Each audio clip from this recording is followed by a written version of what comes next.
My name is Alexia Walls, and for 20 years of my service to this country, I have been forced to live two lives. At a formal hall in Fort Meade, my father, Captain Robert Walls, sat in the front row, his chest puffed with pride. He thought he was there to be honored. He didn't know he was there to witness a judgment. When the four-star general began reading the commendation for Operation Black Fog and the 48 lives saved, my father nodded, satisfied, until the general said, "Thanks to her extraordinary and decisive command." I saw my father's shoulders go rigid. Next to him, Lieutenant Colonel Briggs, a retired SEAL and my father's old friend, already knew. Before my father's brain could process it, Briggs's military instinct took over. He shot to his feet, back straight, and snapped a sharp salute toward a dark corner, where I was standing. My family thought I was just a secretary. They had no idea that in my world, silence is a command. Let me know where you're watching from, and subscribe if you've ever been underestimated by your own family just because you didn't brag about your achievements. That moment at Fort Meade. That wasn't the beginning. It was the end of something. The beginning, the real inciting incident, happened a few weeks earlier on a humid Saturday under a cloudless Maryland sky, with the smell of charcoal and lighter fluid hanging in the air. After a 96-hour marathon shift at Meade, the kind that leaves your eyes feeling like sandpaper and your brain buzzing from too much classified data, I made the 40-minute drive to my parents' house in Annapolis. It was my father's kingdom, a tidy suburban backyard with a perfectly manicured lawn and a weathered deck that proudly flew the Navy flag. This was his world. The air was thick with the smell of sizzling burgers and the sharp scent of cut grass. Country music whined from a portable speaker, and a crowd of my father's friends, all retired Navy, all wearing polo shirts tucked into khaki shorts, stood around the grill, nursing their Coors Lights and talking about the old days. Their laughter was loud, booming, a contest of who could be the most nostalgic. I walked through the side gate, trying to balance the large glass bowl in my arms. I was carrying the potato salad my mother, Elaine, had insisted I bring. Not asked, insisted. At 48 years old, a colonel in the U.S. Army, I was still the daughter assigned to bring a side dish. I tried to blend in. I put on the smile I'd perfected over 2 decades, a brittle practice thing that didn't reach my eyes. I was just Alexia here, not Colonel Walls. My father, Robert, spatula in one hand and a beer in the other, spotted me. He was a big man, and his laughter was even bigger. It erupted from him, silencing the country music. "Well, look who it is," he bellowed, loud enough for the entire backyard to hear. "Our little secretary from D.C. is here." A wave of sycophantic laughter rippled through the Navy vets. I felt my face flush, the heat rising under my skin, hotter than the grill. "Keeping the coffee hot for the big shots at the Pentagon, Alexia?" he continued, jabbing the spatula toward me. "Don't go spilling any paper now." More laughter, louder this time. I just stood there, holding the potato salad, that practiced smile frozen on my face. Every fiber of my being wanted to scream. To tell him that my desk was 3 floors underground in a skiff. That the papers I handled could start or stop a war. That the coffee I drank tasted like ash after 72 hours straight of coordinating an op. But I couldn't. The oath I took, the security clearance that defined my real life, had padlocked my mouth. My silence, which was a weapon in my world, was a cage in his. And then, just as the laughter started to die down, my mother, Elaine, glided over. She placed a hand on my arm, her touch light, her rings cool against my skin. "Oh, Robert, stop it. He's just kidding, honey," she said, her voice a soft coo. But I looked at her eyes. They were bright, not with sympathy, but with agreement. She was his audience, his accomplice. She leaned in as if to share a secret, though her voice carried. "But he's got a point, you know. A woman your age. You should be finding a nice man to take care of you, instead of playing this little soldier game." She gestured vaguely at my simple slacks and blouse. "Look at you. You're always so tense." That was the blow. My father's words were like a club, loud, clumsy, and blunt. But my mother's? Her words were a stiletto. A thin blade slid perfectly between the ribs, straight into the heart. She hadn't just insulted my career, she had dismissed my entire life, my entire identity, as a little game. As something I should trade in for a man. The tenseness she saw wasn't my job. It was the strain of visiting them. I had no words. I just stared at her, the potato salad suddenly weighing 1,000 pounds. That's when a new silence cut through the murmur. A man stepped forward. Lieutenant Colonel Briggs, a retired SEAL, and ironically, my father's oldest friend. He was the opposite of my father, lean, quiet, with eyes that seemed to miss nothing. He was the only one in the entire yard who wasn't laughing. He walked right past my father and stopped in front of me. His sharp SEAL eyes looked straight at me, not with pity, but with assessment. His gaze dropped for a fraction of a second to my left wrist, where my watch band had slipped, revealing the small inked outline of the Unit 79 insignia. It was barely visible, meant to be overlooked. Briggs didn't overlook it. He said nothing about it, he just looked me in the eye. His voice was low, respectful. "Where do you serve, ma'am?" He called me ma'am. The air crackled. Before I could even form a reply, my father, oblivious, lunged back into the conversation, swatting Briggs on the shoulder. "Her? Serve?" he roared, laughing again. "She serves the Xerox machine, Briggs. She's allergic to real combat." The pack laughed with him, a chorus of agreement. But Briggs didn't laugh. He held my gaze for one more second. Then he turned, slowly, and looked at my father. He didn't say a word, but I saw it. A flicker of something, recognition, understanding, and maybe disgust, passed through his eyes. He had seen my tattoo. He had heard my father's dismissal. And in that tiny, silent moment, he understood the disconnect. My father, sensing the mood shift he'd created, but not understanding it, just faltered, his laugh dying in his throat. The damage was done. Briggs's simple, respectful question had exposed the entire charade. He saw me, and in doing so, he made the humiliation unbearable. It was a pain I knew well. It was old and deep and scarred over. But that day, with that single silent look of recognition from a stranger, the scar tissue ripped wide open. That familiar, suffocating pain, it was suddenly, completely, unbearable. That pain at the barbecue. It was familiar. As I drove away from my parents' house in Annapolis, the potato salad bowl sitting empty and mocking me from the passenger seat, I could feel that old, cold tightness in my chest.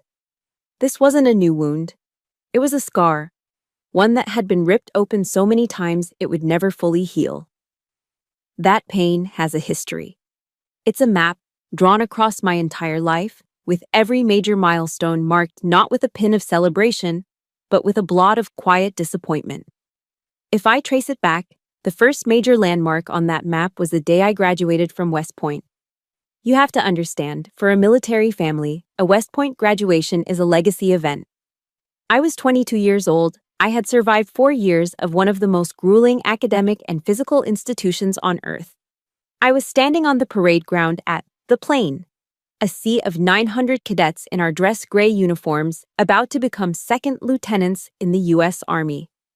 My parents, Elaine and Robert, were there. They sat in the stands, my father conspicuous in his crisp Navy-branded polo shirt, a visitor in enemy territory. After the ceremony, after I'd tossed my hat in the air with the rest of my class, I found them. I was beaming, my face sore from smiling. I held my diploma in my hand. I was, for that one moment, purely and completely proud of myself. My mother hugged me and fussed over my uniform. And my father, a retired Navy captain, just nodded slowly. He looked around at the historic granite buildings. "Well," he said, his voice loud, "the Army's still too rigid for my taste, and the food they served at the reception was terrible." I waited. I just waited. I stood there, a 22-year-old soldier, waiting for the 3 words that every child, no matter their age, wants to hear. "I'm proud of you, Alexia." The words never came. Instead, he looked at my diploma, then back at me. "I just hope you know what you're doing," he said, his tone heavy. This isn't a game. As if I thought it was. As if the last 4 years had been a joke. The pride I felt curdled, turning into that familiar cold knot in my stomach. I had climbed a mountain, and he was complaining about the cafeteria food at the base. But that was just one landmark. The map gets darker. Fast forward a few years. I was a major, just back from a rotation. My brother, Kevin, 2 years younger than me, was, well, Kevin. He was the golden child. The one who had my mother's charm and my father's approval, despite having accomplished absolutely nothing. He'd dropped out of college, twice, and was finding himself, which apparently involved sleeping on my parents' sofa and racking up debt. It was Christmas. The living room was warm, smelling of pine and my mother's baking.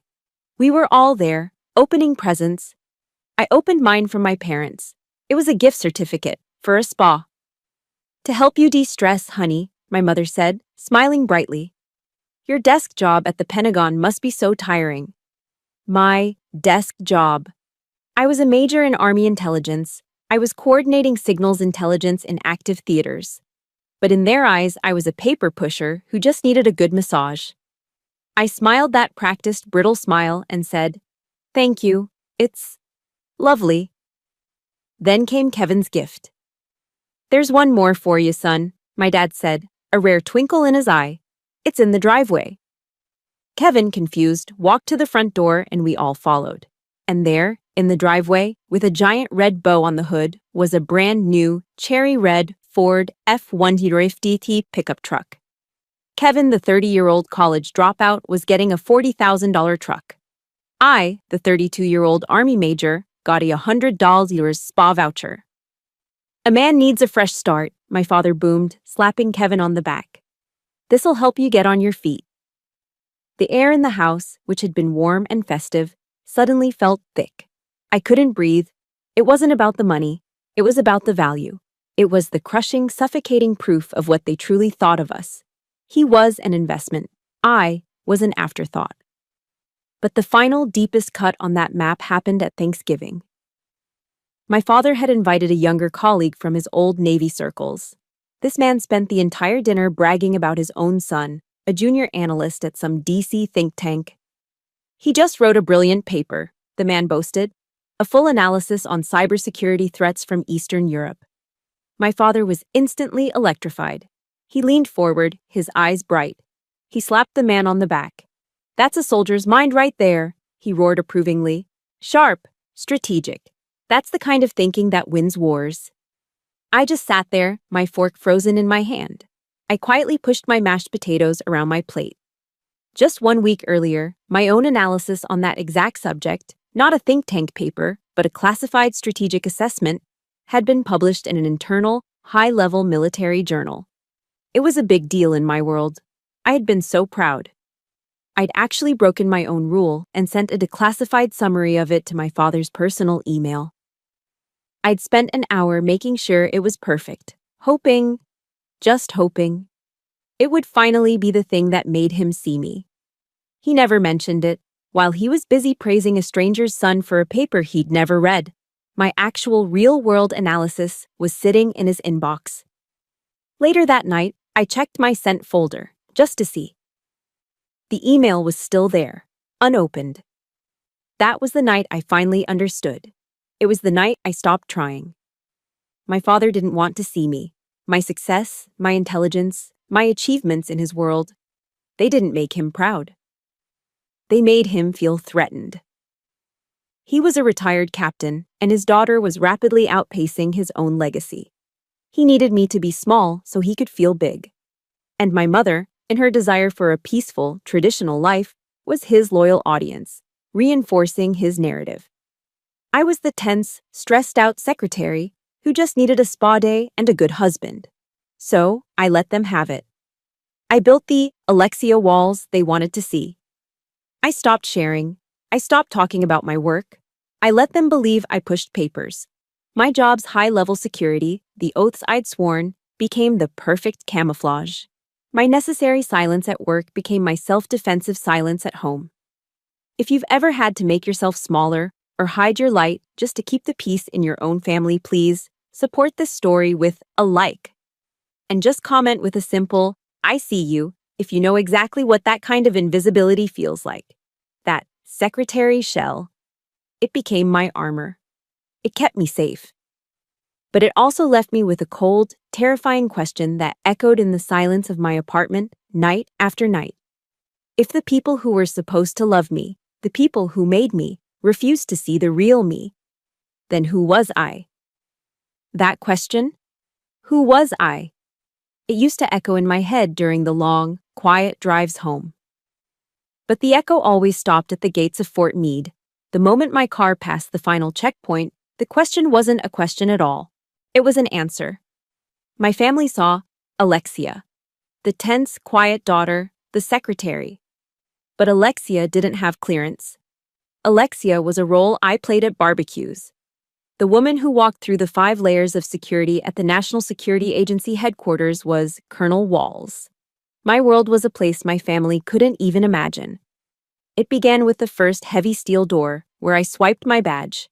It continued through a man trap, a revolving glass chamber that weighed me and scanned my face. Another badge swipe, another secure door, a keypad, a final biometric palm scan. With each layer, a piece of the outside world fell away. The humidity of Maryland, the sound of traffic, the memory of my mother's disappointed sigh. By the time I walked into my office, the CIF, I was no longer Alexia. I was Colonel Walls. The CIF, Sensitive Compartmented Information Facility, was my real home. It was a vast, windowless room, 3 floors underground, perpetually chilled to 68 degrees to protect the acres of servers. The only light was the cold, blue-white glow from dozens of tactical screens. The only sound was the constant low hum of the ventilation system and the quiet, frantic tapping of keys. This was Unit 79. My unit. Even my voice changed in the SCIF. The soft, accommodating tone I used with my family was gone. Here, my voice was low, calm, and precise. It was a tool. When I spoke, people moved. This was the world my father thought I was allergic to. The world my mother thought was a little game. One night, a few weeks after the barbecue, that little game went live. I walked into the command center for my night shift, and the air was already electric with tension. It was Neuro 130. Report, I said, not to anyone in particular. My lead analyst, a young Air Force captain, didn't even look up. Ma'am, it's Operation Black Fog. It's gone sideways. A-Team is pinned down. Ambush. Operation Black Fog was our baby. My unit had spent 6 months using signals intelligence to locate a high-value target and a cell of 48 Allied operatives who had been taken hostage. The mission was simple. Get our people out. Now, it was a disaster. I looked at the main screen. Red icons were flashing, indicating hostile contact. I could hear the tinny, frantic voices of the on-site command overlapping on the comms. The center was in chaos. My father thought I served the Xerox machine. Right now, I was commanding the nerve center of a real-time extraction, and 48 lives were on the line. I took a breath and pushed the chaos out. My mind went cold and clear. Mute the external comms, I ordered. The room fell silent, save for the hum. Give me the drone feed, now. And pull up the last 20 minutes of hostile chatter. I want to know where they came from. For an hour I watched, I read, I listened. The team was trapped in a compound, with enemy fighters pouring in from the south.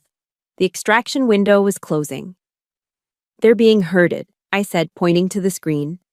Look, the enemy is pushing them north, but they're leaving the west side utility tunnel completely open. It's a trap. My analyst nodded. They're probably waiting for them to break for the tunnel, then detonate IEDs. Exactly, I said. I looked at the drone's thermal imaging. I saw the heat signatures of the 48 soldiers huddled. I saw the enemy closing in. And I saw something else. A flicker. An old, abandoned aqueduct, just 50 meters from the eastern wall. The data stream I'd analyzed months ago flashed in my head. "That's the flaw," I whispered. I grabbed my headset. "This is Colonel Walls," I said. My voice was different now. Not just calm, it was a command. "I'm overriding the on-site protocol. I want Alpha Team to hold their position. And I want the support drone rerouted, full weapons load. Target, the aqueduct." The room froze. "Ma'am," my analyst said, his voice tight. "The aqueduct is empty." "No, it's not," I said, pointing to the data. "The hostiles are using it as a covered staging ground. They're hiding their main force there to block the exfil route. They think we don't see them. We're not going to run into their trap. We're going to blow up their front door." My father thought I was allergic to combat. "Override Protocol Alpha," I commanded. "Reroute the support drone. Target the eastern aqueduct. Fire on my mark. Now." For 3 minutes, the only sound was the ping of the drone repositioning. "Target locked, ma'am," the drone operator said. "Fire," I said. The screen flashed white. 3 hours later, the sun was coming up over Maryland. The room was thick with the smell of stale coffee and adrenaline. The final report came in from the exfil choppers. "All packages secure, Colonel. 48 souls accounted for. Every one of them. We're coming home." The room exhaled. There was no applause, no cheering. In this world, you didn't celebrate, you just worked. People nodded, put their headsets down, and started writing the after-action reports. My boss, General Hale, walked over. He was a quiet, imposing man. He placed a heavy hand on my shoulder. "Good work, Colonel," he said, his voice a low gravel. "You saved them." He looked around the quiet humming room. "You've earned this silence." That was my reward. A quiet, good work, a silent, professional respect, and 48 lives. At 02 hours, I was back in my car, driving to my empty DC apartment. The sterile orange glow of the city streetlights washed over me. The silence in the car was different. It wasn't earned. It was just empty. I walked into my cold, dark apartment. I dropped my keys in the bowl. I was a hero, and I was completely, utterly alone. My phone buzzed on the kitchen counter. For one stupid second, my heart leaped. Maybe my mom was checking in? I looked at the screen. It was a text from her from earlier that night. I'd missed it. "Alexia, your father was very hurt that you left the barbecue so early on Saturday. You really embarrassed him in front of his friends. You need to be more considerate." I stared at the glowing screen. The words blurred. I had just saved 48 lives. I had commanded a secret operation, outthought an enemy, and brought 48 people home. And in my family's world, the most important thing was that I had embarrassed my father by not wanting to be publicly humiliated. The whiplash, the sheer dizzying disconnect between my two worlds, almost buckled my knees. I closed my eyes. There was no one to tell. There was no one to celebrate with. There was no one to even hold my hand. I walked to the freezer. I pulled out a Stouffer's lasagna. The cardboard box was cold in my hands. I peeled back the plastic, stuck it in the microwave, and pressed the frozen dinner button. I stood in the dark kitchen, just me and the blue light of the microwave timer, and listened to the only sound in the room. The quiet, lonely hum of my dinner being heated. I ate it, standing up, right out of the plastic tray, alone. In the silence. After that night, after that text, something in me went cold. The 96-hour shifts, the microwave dinners, the absolute, crushing silence of my apartment. It all just became my new normal. The Alexia shell that I had built for my family felt less like armor and more like a coffin. I just went dark. I worked, I slept, I ate my Stouffer's lasagna, and I spoke to no one. Then, about 3 weeks after the barbecue, I got a mandatory notification in my government email. The annual Army-Navy Charity Gala. In the DC military world, this was a command performance. It was a night of forced mingling, rubbery chicken, and bad speeches, all for a good cause. As a Pentagon staffer attached to a general's office, my name was on the attendance list.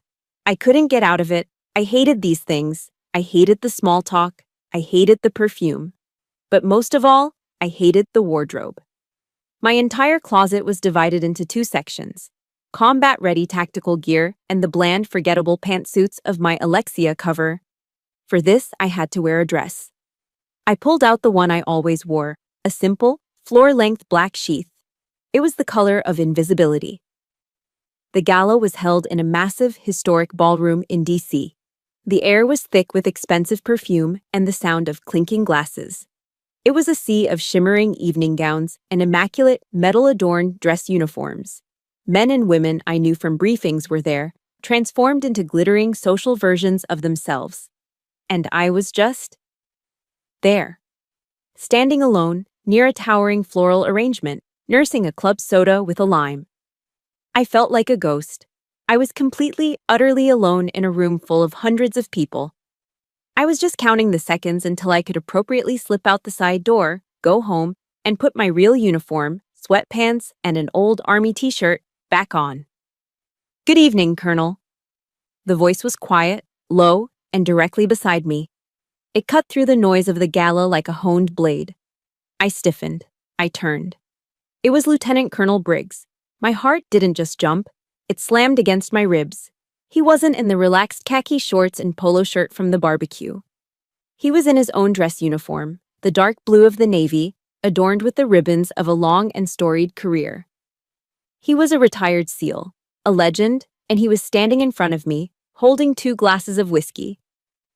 "Lieutenant Colonel," I managed to nod, my voice tight. My mind was racing. Was he here to mock me? Was this a continuation of Robert's joke? He didn't smile.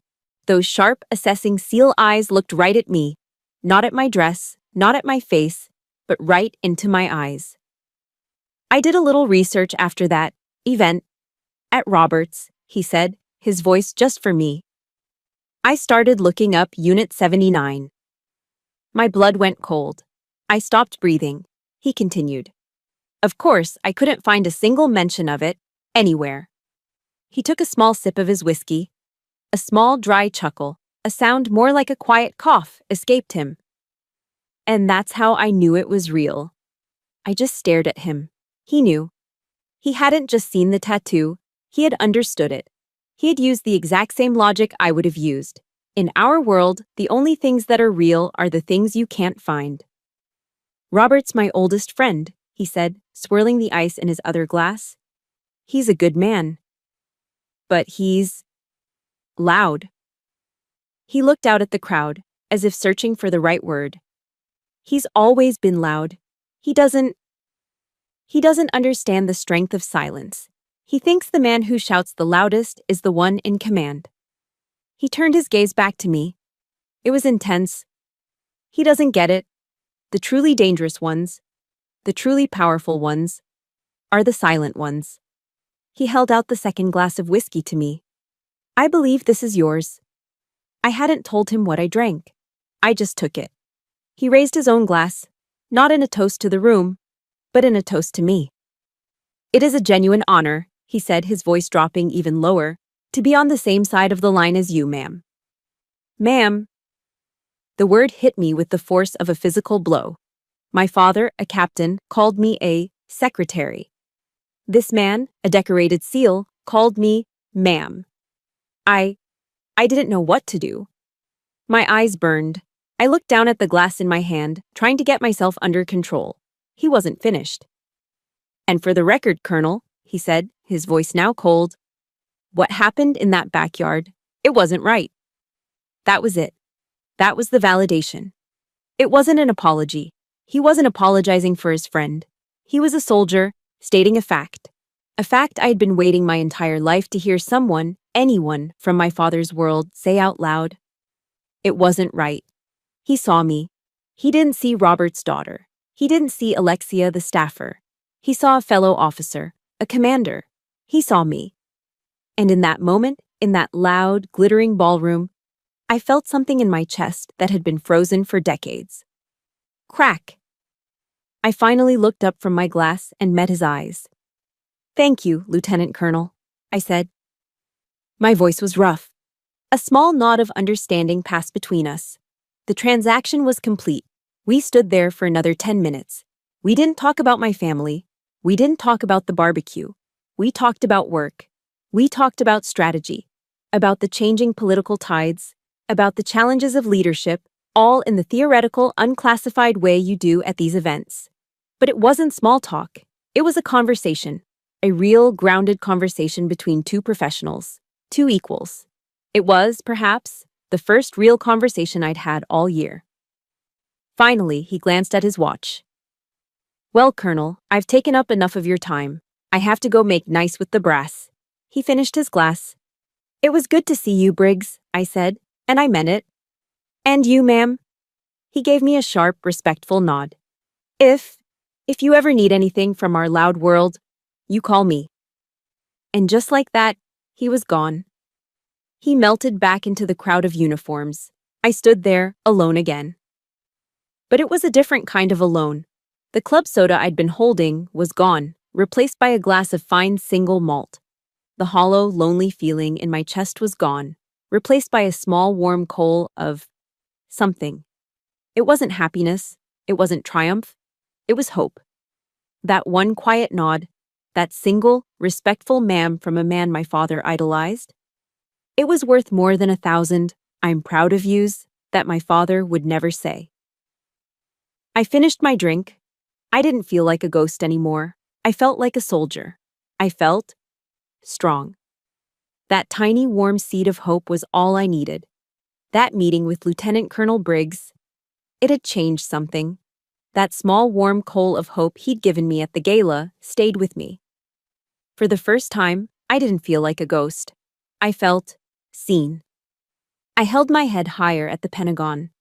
I found myself walking with a new, quiet confidence. The Alexia shell felt a little less like a prison. I had just returned from a classified 3-day trip to Germany. It was the kind of high-stakes, high-stress work that left me physically drained but mentally sharp. It was 9 p.m. I had just walked into my apartment, and I was actually looking forward to a quiet night in. No Stouffer's lasagna this time. I was going to order some real food, maybe some Thai. I felt good. I felt strong. Then, the phone rang. It wasn't my cell. It was the actual landline, the one I keep for emergencies and for my parents. The sound was shrill, an interruption of the peace I'd been building. I picked it up. Hello? Alexia. Oh, thank God, Alexia, you have to help. It was my mother, Elaine. But this wasn't her usual passive-aggressive monotone. This was full-blown, 5-alarm panic. Her voice was high, breathy, and theatrical. My body tensed. The colonel in me took over. Mom, calm down. What's wrong? Is it Dad? Is everyone okay? It's Kevin. It's your brother, she wailed, and I heard a sob crackle over the line. He's in trouble, Alexia. Real trouble. I closed my eyes, my exhaustion returning like a lead blanket. Kevin. Of course it was Kevin, the golden child, the Ford F-150. What did he do this time? I said, my voice already losing its warmth. Oh, it's so terrible. He went to Atlantic City. He owes people money, Alexia. A lot of money.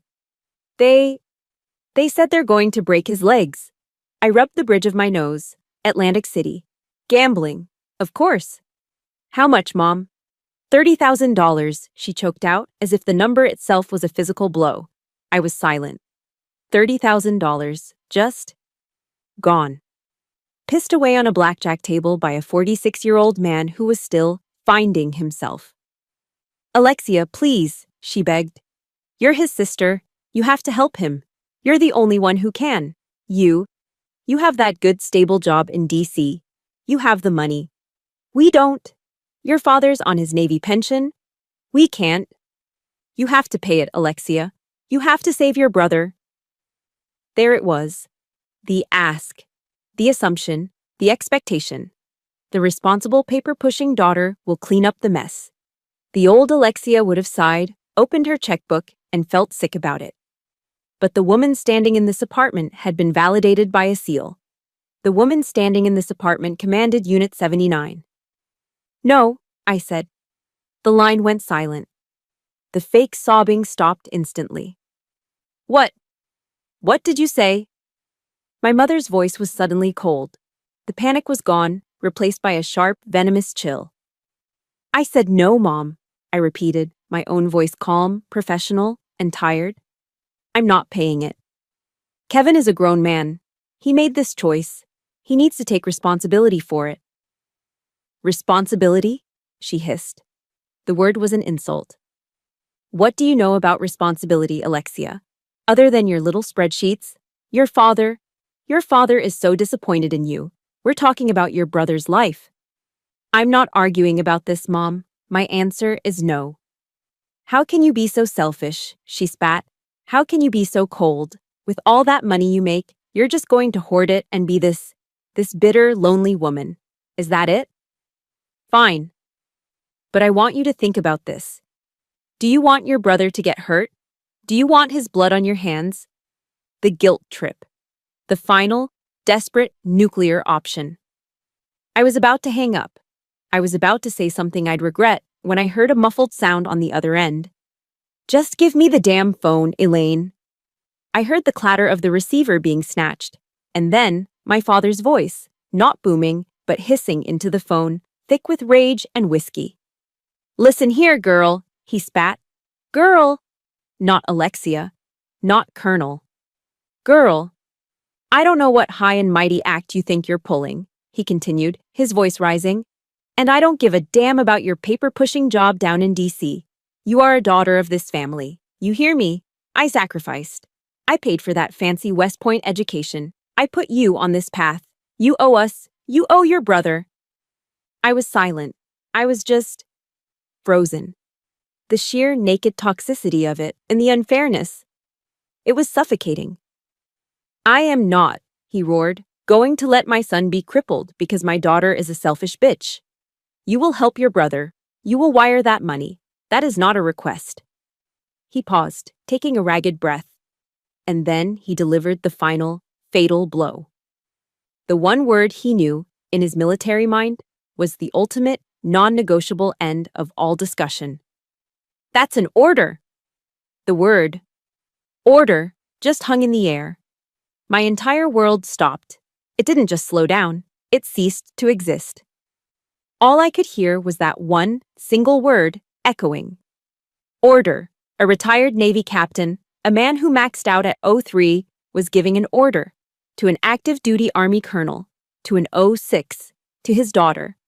The arrogance, the breathtaking, stunning, catastrophic arrogance, the lifetime of disrespect, the casual humiliations, the little secretary jokes, the Christmas gift certificates, the unread emails.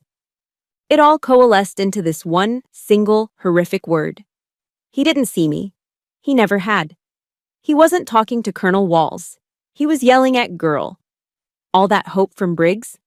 All that strength I thought I'd built. It all vanished, replaced by a white-hot, silent rage that was so pure it felt like ice. My mother's panicked voice came back on the line. Alexia? Alexia, are you there? Did you hear your father? He's just upset. I didn't yell. I didn't scream. I didn't cry.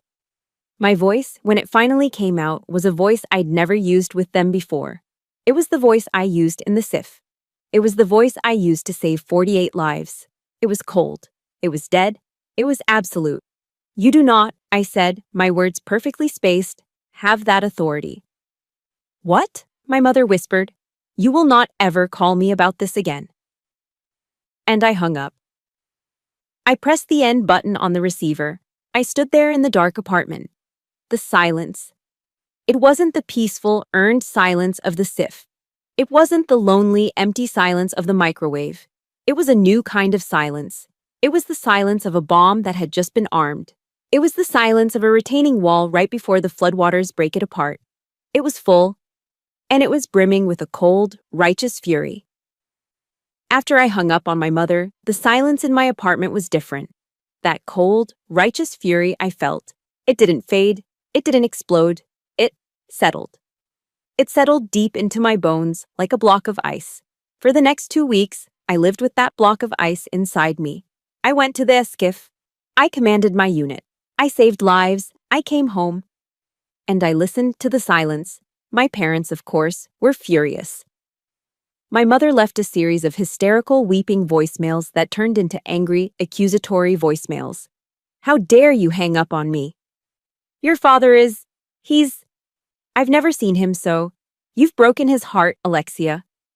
Kevin is... It's all your fault if something happens. Your fault. I just deleted them, one by one. The ice block inside me just got a little colder. Then, the inevitable command performance. My parents' 45th wedding anniversary. It was being held at the Annapolis Country Club. A big, formal dinner. The pinnacle of their social climbing, keeping up appearances world. I couldn't not go.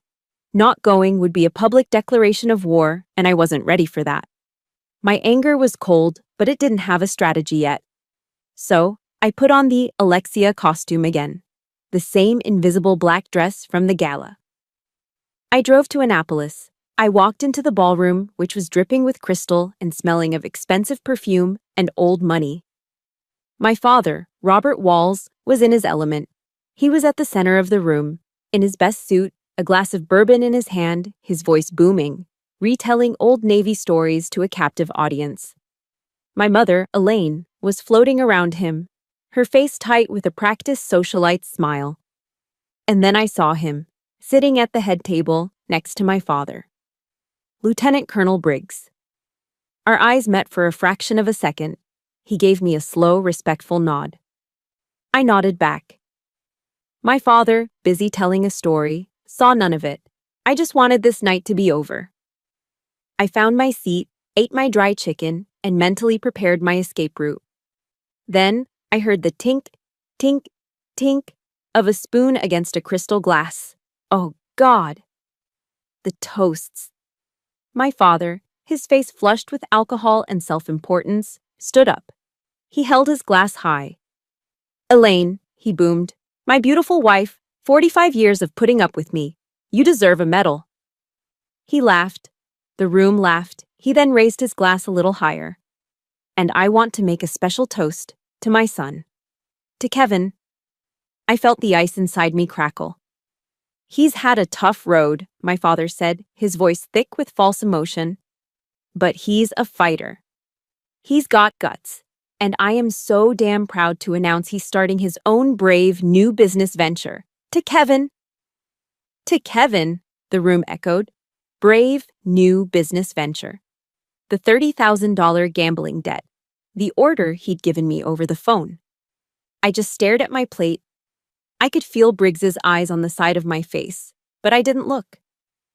And then, my father turned, his smile slick, and he pointed his glass at me. And finally, he slurred, just slightly, a toast. To my little girl. My daughter, Alexia. The entire room turned to look at me. I was trapped in the spotlight. Well, he chuckled, as if sharing a private joke. She's still doing a great job. Stapling papers down in D.C. Keeping that coffee hot for the big bosses. He roared with laughter. A few people at his table, his old Navy buddies, joined in. The rest of the room just smiled politely, that tight, uncomfortable smile people get when they know a line has been crossed. My father, he thought it was his greatest hit.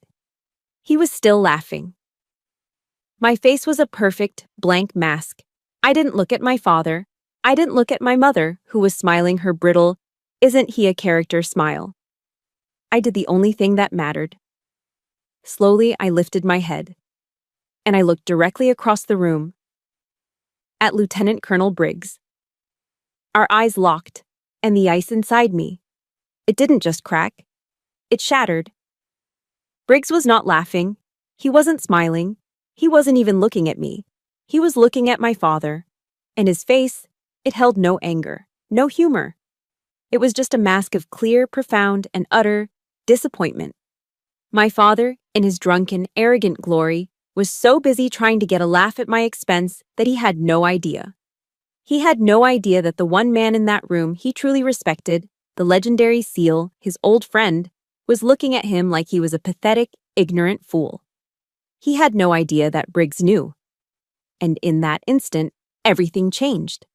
The pain I'd felt at the barbecue, gone. The rage I'd felt on the phone, evaporated. All that was left was a terrible, cold, and perfect clarity. It was the last straw. But it wasn't the straw that broke my back. It was the straw that finally broke the spell. I didn't need his respect. I didn't need his validation. I didn't need anything from him. He was just a loud, sad old man, embarrassing himself in front of his friends. Slowly, deliberately, I picked up my cloth napkin from my lap. I folded it. I placed it gently on the table next to my uneaten food. I stood up. The room was still quiet, the echo of my father's laugh fading. Every eye was on me. My father, his smile frozen, stared at me. "Alexia, what are you doing?" I didn't answer him. I didn't look at him. I looked at Briggs. I gave him the same respectful nod he had given me. And then I turned and I walked out of the ballroom. I didn't run. I walked. I heard my mother whisper, Robert, do something." I walked through the lobby. I pushed open the glass doors. The cool, clean night air hit my face. I got into my car and just sat. I sat in the silent, dark parking lot. And I did not cry. I just looked at my hands on the steering wheel. The light from a lamppost caught the gold on my right hand. My West Point ring. I touched the raised crest. I thought of the oath I had sworn. Honor, duty, country. Those were the words that defined me. Not girl, not secretary, not daughter. Honor, duty, country. I closed my eyes, and a single sentence, a line I had read 100 times in the old cadet chapel at West Point, a line from the Bible, flashed into my mind. John 8:32, "And you will know the truth." That quote? It's amazing how one sentence can change everything. It's the moment you stop hoping they'll change and you realize you have the power. It's the moment the truth becomes your weapon. If you have ever had that one final moment of clarity, that last straw that finally set you free, hit that like button.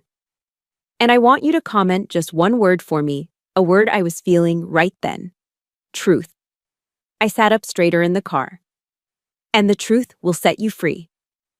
My father had built his entire world on his loud, fake stories. He had used them to make himself big and me small. But my world, my real world, was built on secrets.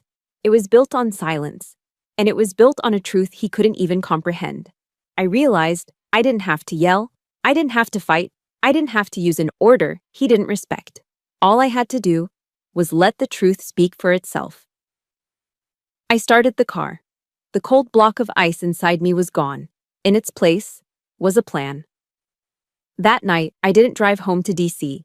The plan that had formed in my head in that dark country club parking lot was too clear, too sharp. I couldn't wait. I drove straight to Fort Meade. I spent the rest of the night in my small, windowless cot room, just off the SIF. I didn't sleep. I just planned. I ran through every scenario, every move and counter-move. This wasn't an act of revenge. Revenge is hot. This was a tactical operation, and it was ice cold.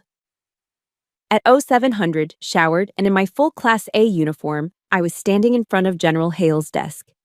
He was sipping his morning coffee, looking over the daily intelligence brief. He glanced up.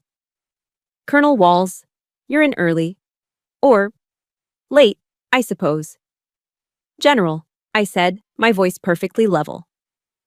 I stood at parade rest. He put his mug down, his eyes narrowing slightly. He was a 4-star. He knew me. He knew I was not here for small talk. "What's on your mind, Alexia?" I didn't flinch. "Sir, I have a formal request regarding the upcoming Command Achievement Ceremony." He raised an eyebrow. "Go on."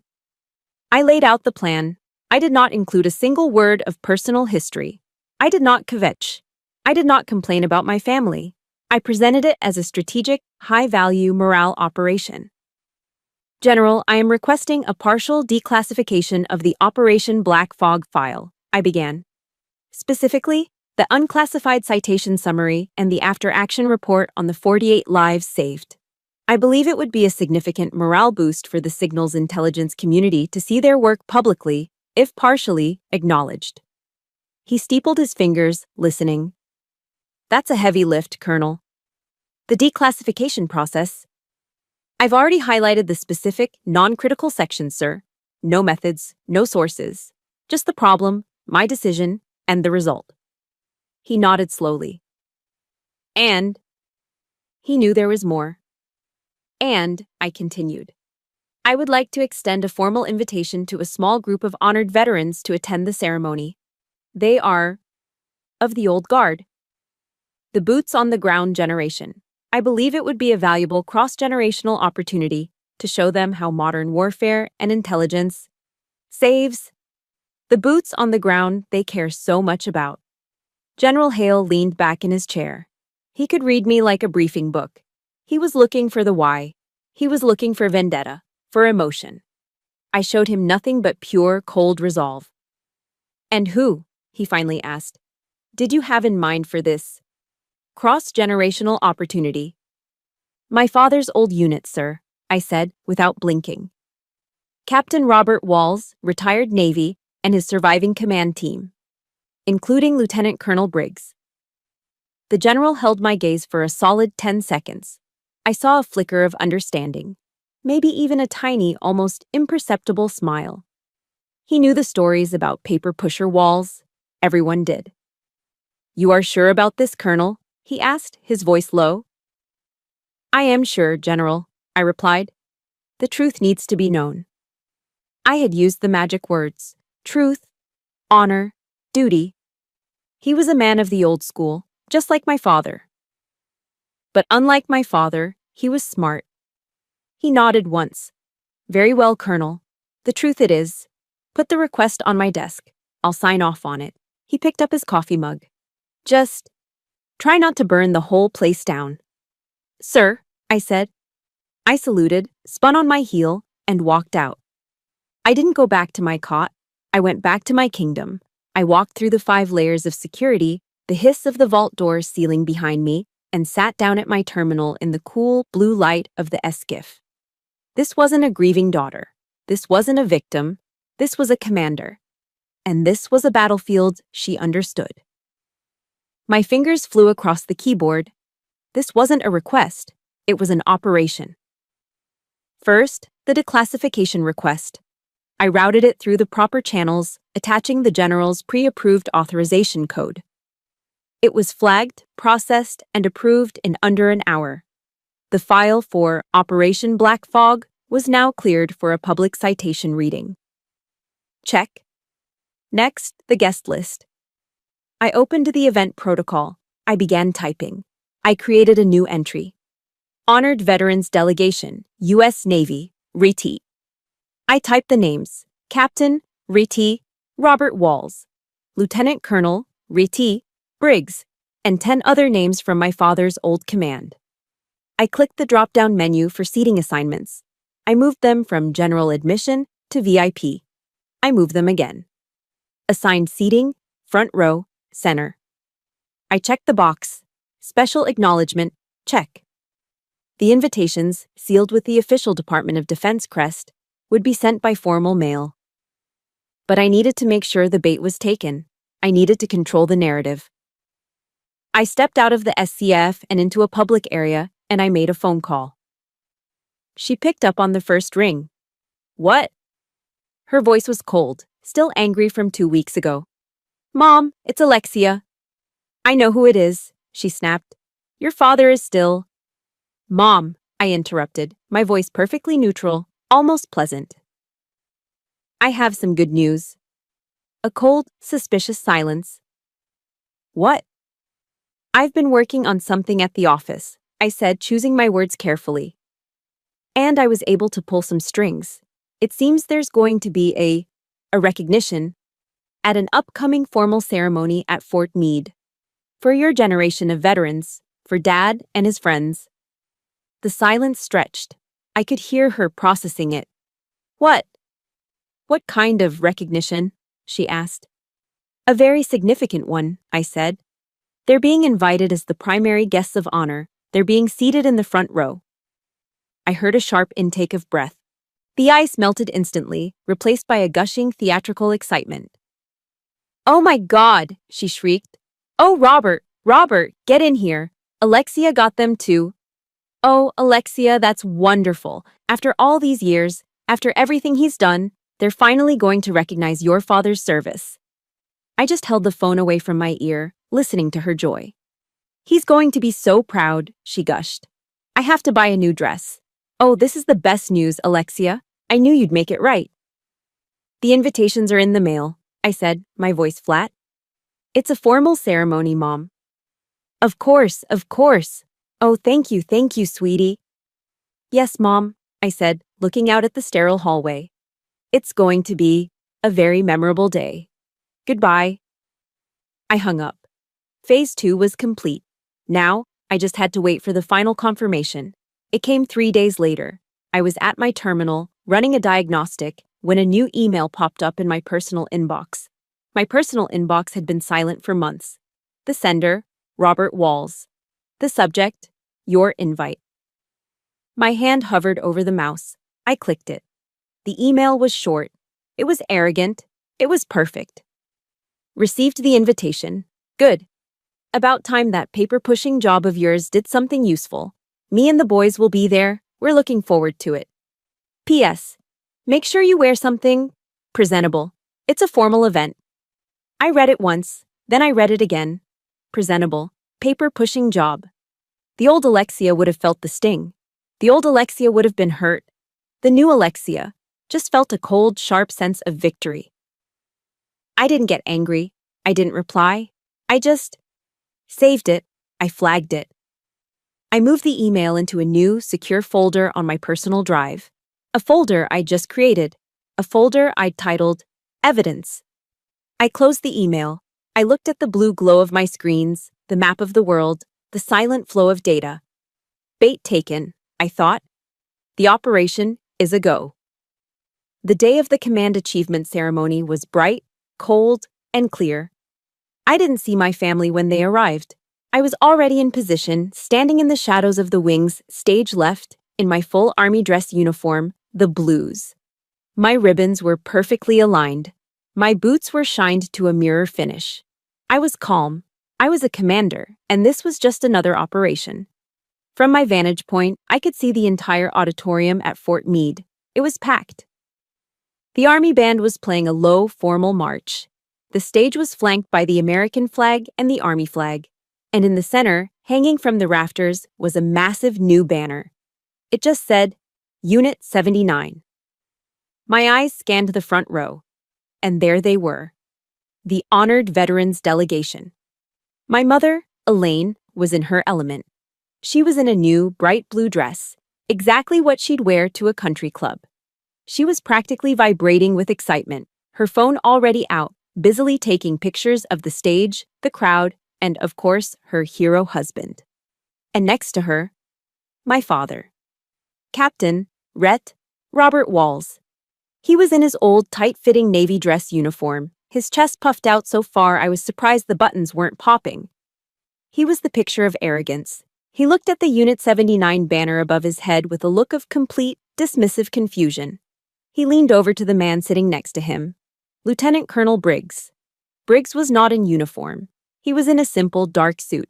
He wasn't looking at the stage. He wasn't looking at my father. His eyes, they were scanning the corners of the room, the exits, the shadows. He was a professional in a room of amateurs.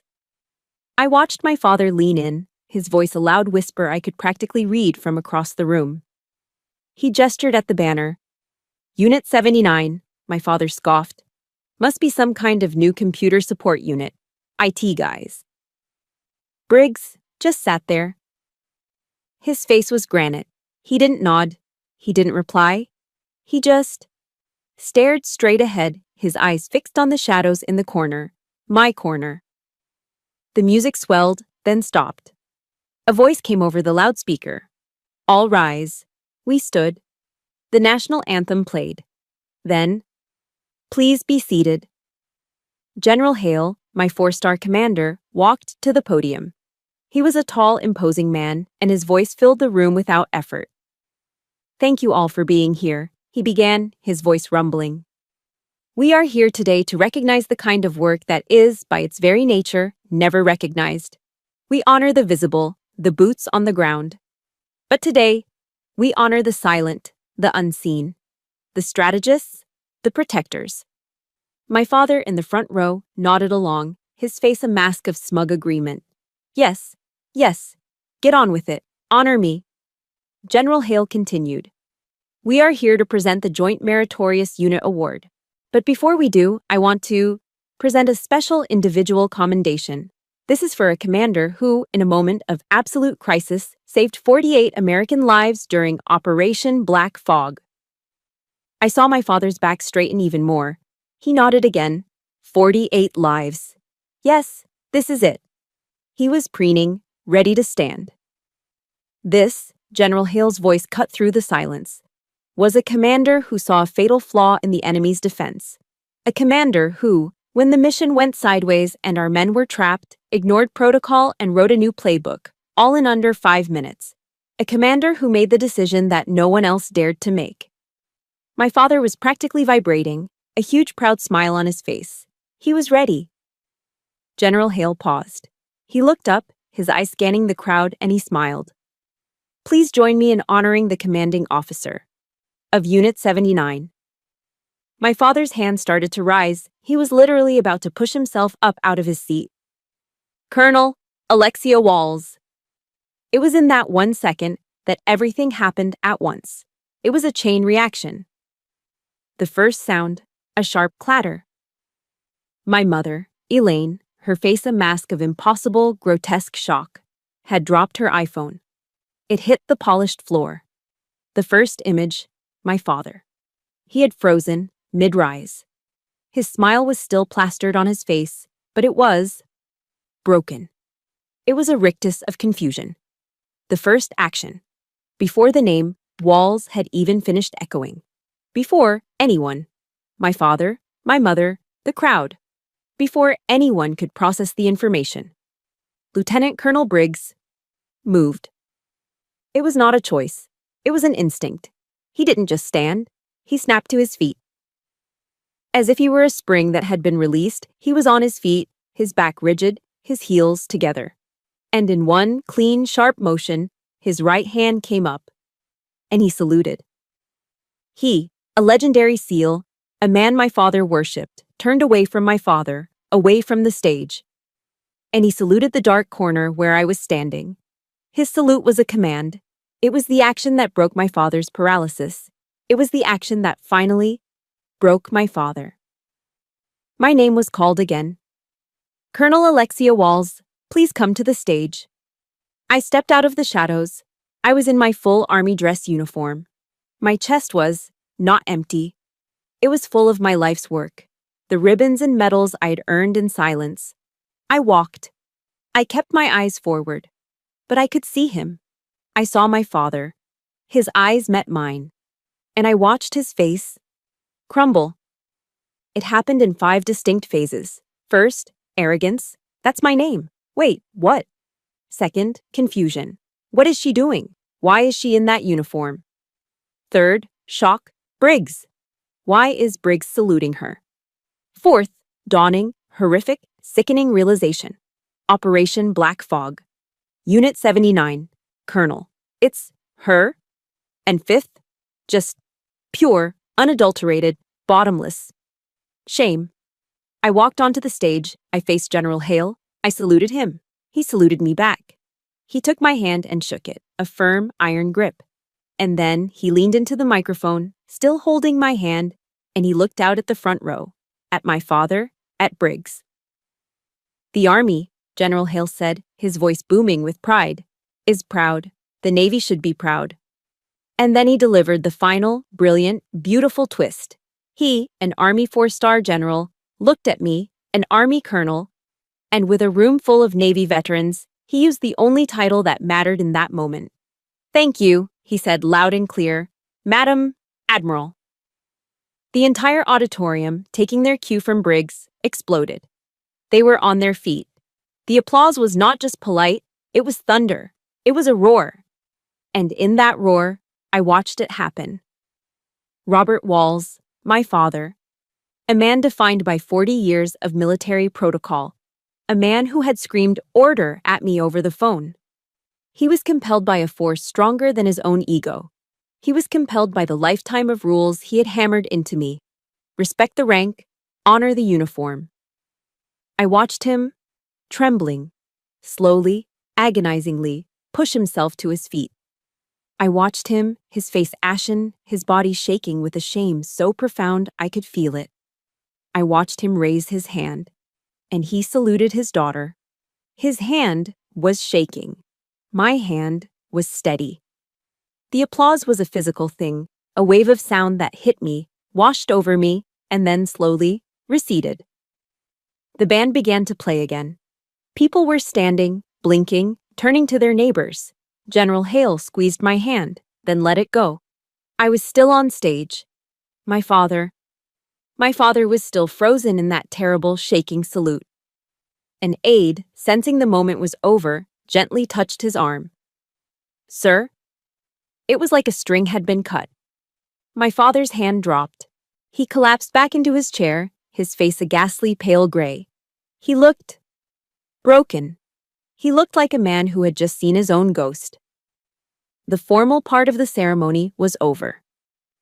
The crowd began to disperse, moving from the auditorium to the reception hall next door for cocktails and hors d'oeuvres. I walked off the stage. I didn't look at the front row again. The reception was a blur of blue and green, Army and Navy uniforms.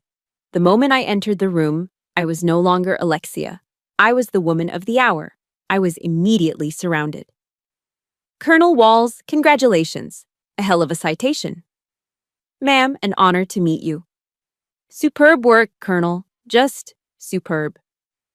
I shook hands. I nodded. I smiled a small professional smile. I was passed from one general to another, from one fellow colonel to another. They were all men. And for the first time, it didn't matter. They weren't seeing a woman. They were seeing the rank. They were seeing the citation. I accepted a glass of water from a tray. Over the rim of the glass, I scanned the room. And I saw them. My parents. They were in the corner, near the service entrance. They were standing completely alone. No one was talking to them. No one was even looking at them. The circle of my father's old Navy buddies who had been hanging on his every word for decades. They were gone. They were, across the room, talking to other people, actively avoiding the black hole of shame that now surrounded my father. My father was just staring into a glass. My mother was standing next to him, her hands clasped in front of her, her face a mask of pale, furious shock. They were invisible. The crowd around me parted for a moment, and a new figure stepped in. Lieutenant Colonel Briggs. He walked right past my father, right past my mother, as if they didn't exist. He stopped directly in front of me. He was in his dark suit, but he stood like he was in full uniform. He looked me in the eye. His own eyes, the eyes of a seal, were sharp, clear, and respectful. "Colonel Walls," he said, his voice a low, gravelly rumble. "Colonel Briggs," I nodded back. He didn't smile. He just held my gaze. "I've been in this business for 40 years, ma'am. I've heard a lot of citations. I've heard a lot of stories." He paused, and I saw him glance, just for a second, over my shoulder to where my father was standing in his corner. He looked back at me. "That," he said, "was one of the most impressive and honest citations I have ever heard in my entire life." My throat tightened. "Robert, he's a good friend," Briggs said, his voice dropping even lower. "But he's loud. He always was. He talks about the glory of the fight." He shook his head slightly. "Men like him, they forget what the real fight is. It's not about the noise. It's about the silence.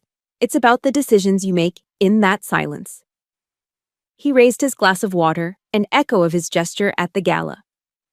"We are lucky," he said, "that you are on our side. It was an honor to be in this room today, ma'am." He drank. I drank. That was it. That was the validation. Not the applause. Not the salute from my father. This, the respect from a peer. The acknowledgement from a man who knew what was real. "Thank you, Colonel Briggs," I said. "Ma'am." He nodded. He turned and walked away. The crowd began to close in again, but I needed air. I murmured, "Excuse me," and made my way to the bar to put down my glass. And a hand grabbed my arm. A hand with perfectly manicured blood-red nails. My mother. Her face was a nightmare. It was contorted. Her eyes were red, yes, but not from crying. They were red with a white-hot, venomous rage. She had dragged me into a small alcove, away from the crowd. "How dare you?" she hissed, her voice shaking. I just looked at her. I felt nothing. No pain, no anger, just a vast, cold emptiness. "How dare you do this?" she whisper-screamed, her fingers digging into my arm. You humiliated him. You humiliated your father, in front of everyone, in front of Briggs." She was acting as if I had written the citation, as if I had been the one telling lies all these years. He's ruined," she sputtered, and this is when the tears finally came. Not tears of pride, not tears of shame, but tears of pure, selfish fury. "You did this, you planned this, you bitch." She spat the word, and I just looked at her. Really looked at her. At this 65-year-old woman, my mother, who was more concerned with the appearance of honor than the reality of it, who was, right now, defending the man who had belittled me my entire life and attacking the daughter who had just been vindicated. The pain I had been waiting for, it just didn't come. I felt pity. "Mother," I said, and my voice was calm. It was the calmest thing in the room. "I didn't do anything." "You did," she shrieked. "No," I said, pulling my arm free from her grasp. "I just existed. I just told the truth. The truth did that. The truth he couldn't handle." "You?" "Excuse me, Mother. I have to get back to my guests." I turned. I left her in the alcove, her mouth open, her face crumbling. I walked back into the crowd. I shook more hands. I stayed for exactly 20 more minutes, and then, as I was leaving, I saw them. They were leaving too. Not through the grand entrance. They were slipping out a side door. The service exit near the kitchens. My father was walking in front. He didn't have his chest puffed out anymore. His shoulders were slumped. His head was down. He looked small. He looked 20 years older. My mother was scurrying behind him, not even touching him. They didn't see me. They slipped out the door, without a word, without a look back. No goodbyes. I just watched them go. And I didn't view it follow. For the first time in my life, I felt the urge to run after him, to fix it, to make it. And I just didn't. I let them go. I took a deep breath. The air in the reception hall suddenly felt lighter. I realized I didn't need his approval anymore. I didn't need his apology. I didn't need his permission to be successful. I had spent my entire life starving for a single crumb of validation from him. And now I was full. I have the respect, I thought to myself, of the men he always wanted to be. And that was enough. The days that followed were quiet. Too quiet. The storm had broken. This was the eerie calm. 3 days later, my phone, which had been blissfully silent, buzzed. It was my mother. I looked at the call. I let it go to voicemail. A minute later, a text message popped up. From her. "Your father wants to talk to you." I stared at the text. "Your father wants to talk to you." The old phrasing, the old dynamic, as if he was the king, summoning the courtier.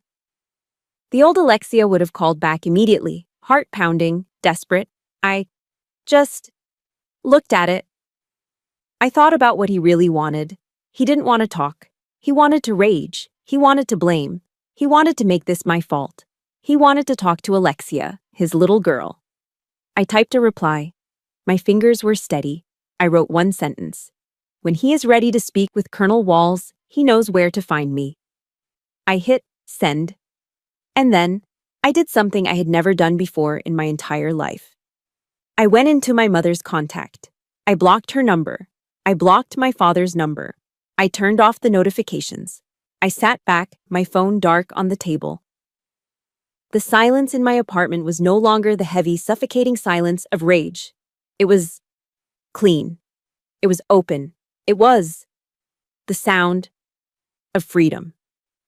It's been a year of quiet, a year of healing, a year of rebuilding, not on my family's broken foundation, but on my own. I'm still at Fort Meade, but I'm no longer in the bunker. My title changed. I'm the Director of Strategic Operations now. And my office? My office has a window.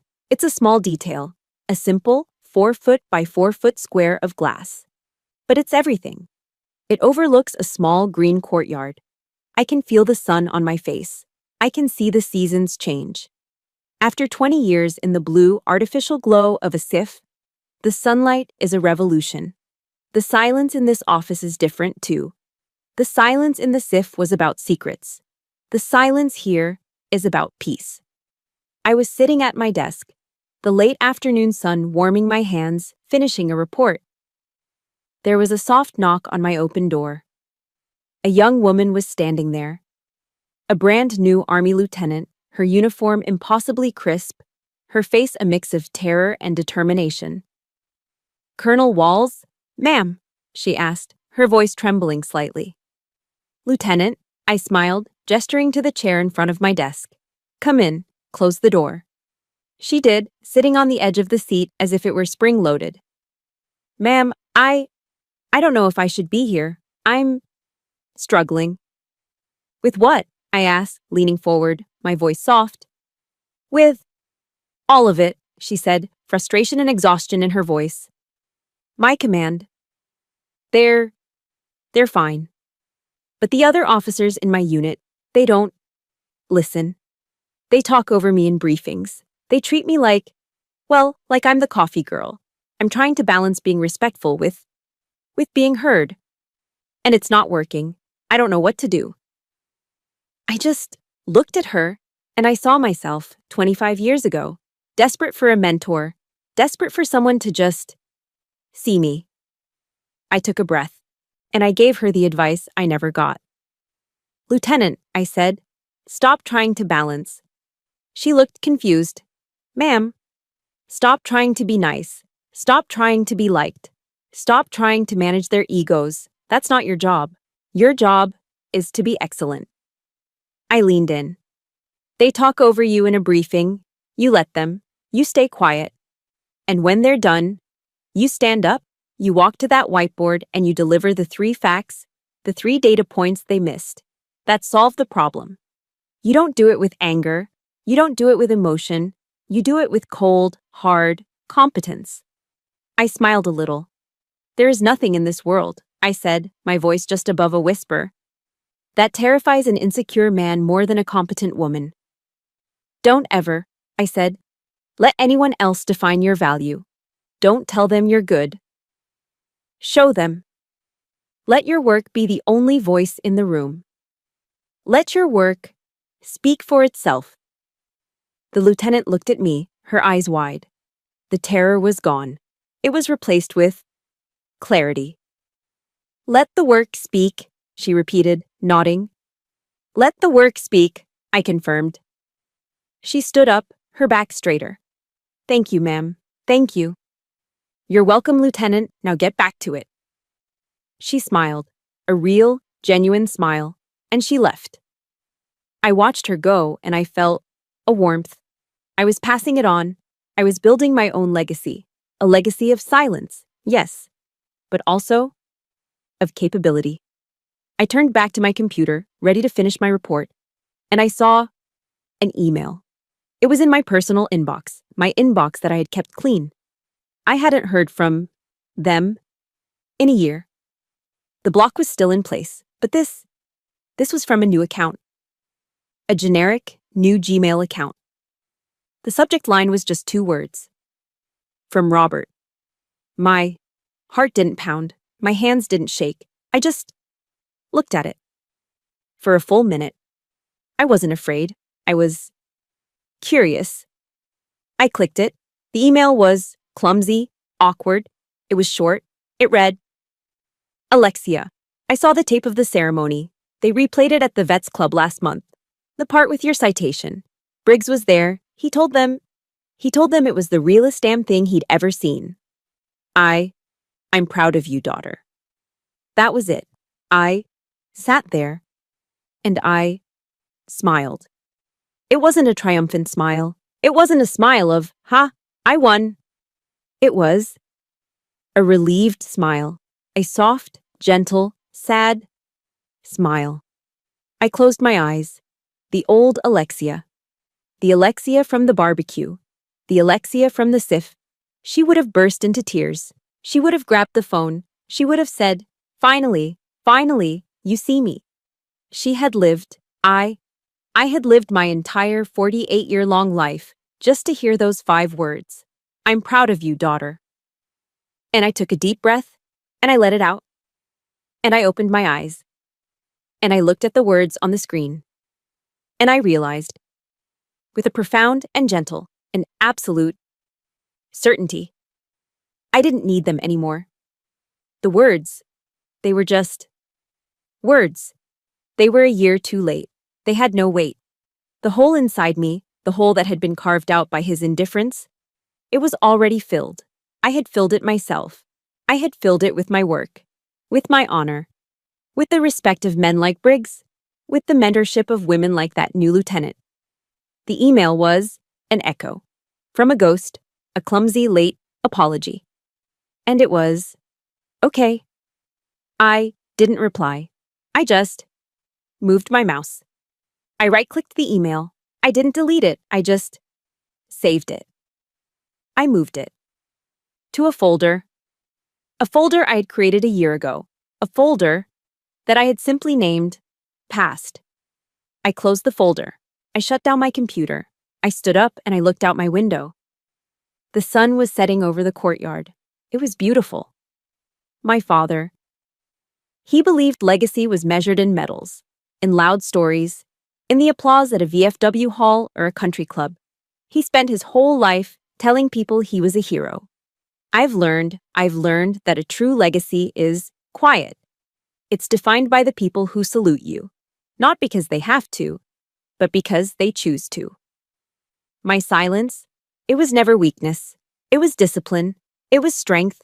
And in the end, after all of it, that silence was the order that rewrote my entire life. Thank you for listening to my story. It wasn't an easy one to tell, but I told it because I know I'm not the only one who has ever felt invisible. My journey was about finding my own definition of legacy. If this story resonated with you, please support our channel by liking and subscribing. And in the comments, I want to know, what's one piece of your own legacy you are proud of building? Your stories inspire me, and you remind all of us that we are not alone. Thank you for being here.